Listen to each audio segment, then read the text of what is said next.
আজকে গাজাবাসীর যে অবস্থা হয়েছে, আজকে ইরাক, সিরিয়া, লেবানন, জর্ডান এগুলোর যে অবস্থা হয়েছে, আমাদেরও যে সেই অবস্থা হবে না এর কোনো গ্যারান্টি নাই। মিয়ানমার আমাদের উপর যেভাবে রোহিঙ্গাদেরকে চাপিয়ে দিয়েছে, আপনি আমি কোথায় যাব? আমাদের উপর যদি এরকম অবস্থা চাপিয়ে দেওয়া হয়, আপনাকে আমাকে কি ভুটান জায়গা দিবে?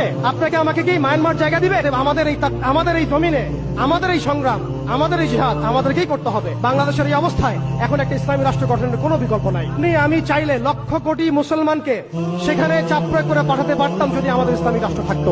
আমাদের যদি একটা ইসলামী রাষ্ট্র থাকতো, তাহলে ওরা যেভাবে ইউনাইটেড নেশনস গঠন করেছে, তবে আমরাও ইউনাইটেড মুসলিম নেশন গঠন করতে পারতাম। ট্রাম্প কি বলছে আপনারা সবাই দেখছেন, মিডিয়া ভাই সবাই আছেন, স্পষ্ট ঘোষণা দিচ্ছে ওরা এখান থেকে বের হয়ে যাক, আমরা সেখানে বসতি স্থাপন করবো। এটা কি মগের মূল্য? ওরা কেন সেখান থেকে বের হয়ে যান? এই গাজাবাসীরাই এই পৃথিবীর সবচেয়ে স্বাধীন মানুষ। ক্রমাগত আমরা দাসত্বের মধ্যে পড়েছি, মুনাফিকের মধ্যে পড়েছি। আমরা কালকে আমাদের মাঠে আল্লাহর সামনে কি জবাব দিব এর ঠিক ঠিকানা আমাদের নাই। এই জন্য আমি শুরুতে বলেছিলাম, ক্ষতির মধ্যে আমরা আছি, তারা নাই, তারা হাসতে হাসতে জান্নাতে চলে যাচ্ছে।